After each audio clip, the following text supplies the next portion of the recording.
வணக்கம். நான் உங்கள் அன்பான சயின்டிபிக் வேதிக் அஸ்ட்ராலஜி பேசுகிறேன்.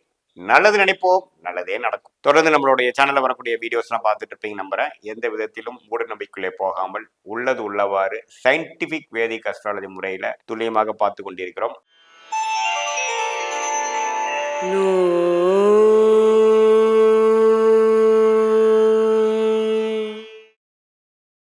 இந்த வீடியோவில் பார்த்தீங்கன்னா மகர ராசிக்காரர்களுக்கு தமிழ் புத்தாண்டு 2025 ஏப்ரல் 14 வரக்கூடிய ஒரு வருட காலம் எப்படி இருக்க போகுதுன்னு பார்க்குறோம். சித்திரை 1 ஏப்ரல் 14 2025 ஏப்ரல் 13 2026 வரைக்கும் இருக்கக்கூடிய 12 மாதங்கள் மகர ராசிக்காரர்களுக்கு எப்படி இருக்க போகுதுன்னு பார்க்கும் பொழுது, ஆண்டு கிரகம் என்று சொல்லப்படுகிற குரு பார்த்தீங்கன்னா 5ஆம் இடத்துல கிட்டத்தட்ட மே 14 வரைக்கும் இருந்து மே 14 அப்புறம் குரு பார்த்தீங்கன்னா 5லேருந்து 6க்கு மாறுகிறார். ஸோ அந்த 6ஆம் இடத்துக்கு 12ஆம் இடத்தை கனெக்ட் ஆகிறார். ஸோ 12ஆம் இடம்ங்கிற அவரோட ஓன் வீடாகிய தனுசை பார்வையிடும் பொழுது 12ஆம் வீடு வலுப்பெறுகிறது. ஸோ அது என்ன மாதிரி செயல்படும் அப்படின்னா, இப்போ பார்த்தீங்கன்னா வெளிநாடு போகணும்னு நினைக்கிறவங்களுக்கு வெளிநாடுல போகிறதுக்கு வேணுங்கிற ஒரு அமைப்பு கிடைக்கக்கூடிய அமைப்பு இருக்கு. ஒரு சுப விரயங்கள் செய்யணும், ஒன்று கொடுத்து ஒன்று வாங்கணும், அல்லது ஒரு வீடு விற்க முடியாமல் இருக்கு, ஒரு இடம் விற்க முடியாமல் இருக்குது அப்படிங்கிறவங்களுக்கெல்லாம் கொஞ்சம் விரயங்கள் செய்யக்கூடிய அமைப்பு. ஒரு டாப் அப் லோன், ஏதோ ஒரு லோன் வாங்கி ஒரு தொழிலை அபிவிருத்தி பண்ணக்கூடிய அமைப்பு, லோன் போய் ஒரு காரு வண்டி வாகனம்ங்கிற சுப செலவு செய்யக்கூடிய ஒரு அமைப்பு. இது மாதிரி இந்த ஒரு 12ஆம் பாவம் 6ஆம் பாவம் வேலைகள் அதிகமாக செய்யக்கூடிய அமைப்பு மே 14 2025 ஒரு 10-11 மாதத்துக்கு மகர ராசிக்காரர்களுக்கு அதிகமாக கொடுக்கக்கூடிய அமைப்பு இருக்கு. ராசி அதிபதியே பார்த்தீங்கன்னா 7 நாள் சனி முழுசா முடிஞ்சு 3ஆம் இடத்துல சனி இருக்கிறது ஒரு அருமையான ஒரு டைம். ஸோ நல்ல ஒரு ஓய்வையும் இதுவரை ஒரு மாதிரி இன்கம்ல செலவுகள் எல்லாம் கொஞ்சம் நம்ம கைக்கு வந்தது வாய்க்கு வரவில்லைங்கிற மாதிரி டைட்டா போறதுலாம் கொஞ்சம் ஃப்ரீயா இருக்கக்கூடிய ஒரு அமைப்பு. பணப்புழக்காட்டங்கள் அதிகமாக வரக்கூடிய அமைப்புகள்லாம் மகர ராசிக்கு அதிகமாக கொடுக்கக்கூடிய இருக்கு.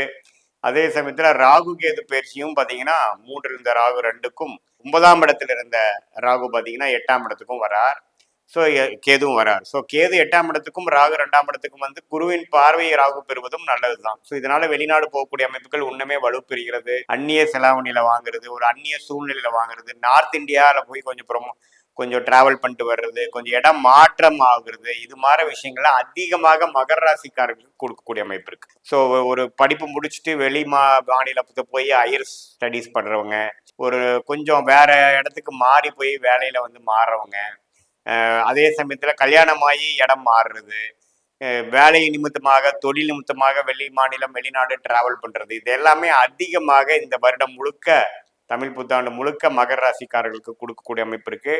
அதே சமயத்துல உங்களுக்கு தசாபுக்திகள்லாம் ஒண்ணுமே கொஞ்சம் அது மாதிரி ஒரு புக்திகள் வரும்பொழுது, தசாபுக்திகள் வரும்பொழுது ஒண்ணுமே நான் சொன்ன இந்த டிராவலிங் இடமாற்றங்கள் அதெல்லாம் அதிகமாக வரக்கூடிய அமைப்பு இருக்கு. ஸோ இதுவரை 2020-21 ஜென்மசனி, அதுக்கப்புறம் பாத சனி, இப்பதான் பார்த்தீங்கன்னா 7 நாட் சனி முடிந்து ஒரு பெருமூச்சு அடையக்கூடிய மகர ராசிக்காரர்களுக்கு ஒரு நல்ல அருமையான ஒரு பண புழக்காட்டம், நல்ல ஃபினான்ஷியலா ஒரு பெனிஃபிட்ஸ், நல்ல ஒரு மாற்றம், வேலை தொழில ஒரு நல்ல மாற்றம், அபிவிருத்தி, அது மாதிரி நல்ல ஒரு விஷயத்தை கொடுக்கக்கூடிய அமைப்புகள் இருக்கு. இந்த அபிவிருத்தி மூலமாக சில கடன்களும் குடுக்கல் வாங்கல் விஷயங்கள் அதிகமா ஆனாலும் அடுத்த வரக்கூடிய ஆண்டுக்கு இதுவே ஒரு வளர்ச்சிக்கான ஒரு ஃபவுண்டேஷனான ஒரு ஆண்டாக ஒரு தருணமாக மகர ராசிக்காரர்களுக்கு அடையக்கூடிய அமைப்புகள் கண்டிப்பாக உண்டு.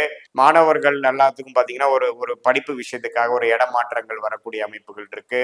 ஒரு கோர்ஸ் போகிறது, ஒரு ஆன்லைன் கோர்ஸ், ஒரு ஃபாரின் கனெக்ஷன்ல படிக்கிறது, அது மாதிரி விஷயங்கள் அதிகமாக உண்டு. விளையாட்டு துறையில இருக்கிறவங்களுக்குலாம் அதிகமாக டிராவலிங் கொடுக்கக்கூடிய அமைப்புகள் உண்டு. அதே சமயத்துல ரிசர்ச் லைன்ல இருக்கிறவங்களுக்குலாம் நல்ல பெனிஃபிட்ஸ் வரக்கூடிய அமைப்புகள், ஏன்னா 12ஆம் பாவமே வலுக்கிறதுனால நல்லா பெனிஃபிட்ஸ் இருக்குது. திடீர்னு ஒரு ஷார்ட் ட்ரிப் வெளிநாடு வெளிமாநிலம் போயிட்டு வரக்கூடிய அமைப்புகள் பல பேருக்கு வரக்கூடிய அமைப்புகள் உண்டு. அதே சமயத்துல இந்த ஹாஸ்பிட்டல், அதாவது சீனியர் சிட்டிசன்ஸ் பார்த்தீங்கன்னா கொஞ்சம் ஹாஸ்பிட்டல் செலவாகிறது, கொஞ்சம் விரயங்கள் ஆகிறதும் இருக்கும். ஸோ அதனால ஹெல்த்தும் கொஞ்சம் பார்த்துக்கணும். கொஞ்சம் தேவையில்லாத ஃபுட் ஹேபிட்ஸ் இருக்கிறதுனால ஹெல்த் கொஞ்சம் ஸ்பாயில் பண்ணிக்கிறது, டயபெட்டிஸ், பிபி, தைராய்டு இஷ்யூஸ், அது மாதிரி விஷயங்கள்லாம் கொஞ்சம் உருவாகக்கூடிய அந்த 6ஆம் இடம் வலுக்கக்கூடிய காரணமாக இருப்பதனால் கொஞ்சம் ஃபுட் ஹேபிட்ஸும் உங்களோட ஃபிசிக்கலாக பார்த்தீங்கன்னா கரெக்டாக உங்களோட ஹைட் வெயிட் மெயின்டைன் பண்ணுறது, கொஞ்சம் வந்து ஃபிட்னஸ் பார்த்துக்கிறது, நம்ம வந்து ஒபீஸ் ஆகி நம்ம அவுட் ஆஃப் கண்ட்ரோலாக இல்லாமல் கொஞ்சம் ஹேபிட்ஸ் வந்து டிசிப்ளினாக வாழக்கூடிய அமைப்புகள் பார்த்தீங்கன்னா இந்த 6ஆம் வீட்டோட நல்ல பலன்களை கொடுத்து தீய பலன்களை குறைக்கக்கூடிய அமைப்புகள் கட்டாயம் உண்டு. ஸோ சனி 3ஆம் இடத்துக்கு போகிறது பார்த்தீங்கன்னா நல்லாவே கொஞ்சம் பண புழக்காட்டங்கள் நல்லா இருக்கும், செலவுக்கு பணம் வந்து வந்து சேரும், பிரச்சனை இல்லாத அமைப்புகள் உண்டு.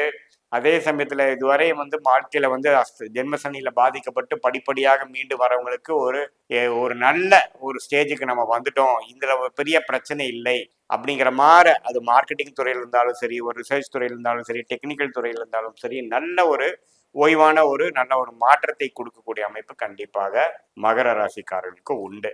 ஸோ எப்படி பார்த்தாலும் பார்த்தீங்கன்னா இந்த ஆண்டு கிரகத்தின் பயிற்சிகள் எல்லாமே ஓரளவுக்கு சாதகமாக இருந்து இது மூலமாக எப்படி நம்ம வந்து வாழ்க்கையில முன்னேறணுங்கிறத வந்து கொஞ்சம் யுக்தி செய்து கொஞ்சம் பிளான் செய்து நீங்க எக்ஸிக்யூட் பண்ணும் பொழுது நல்ல ஒரு பலன்கள் வந்து மகர ராசிக்காரர்களை பெற முடியும்.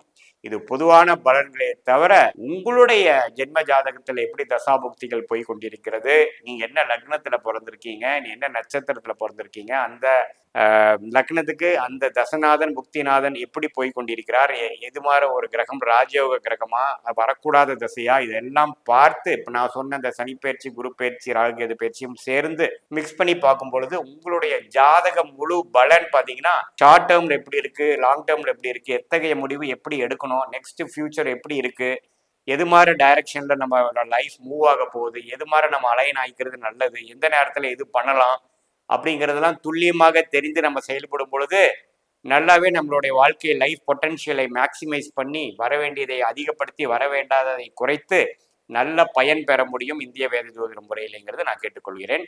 மீண்டும் மற்றொரு காணொலியில் சந்திப்போம். நன்றி, வணக்கம்.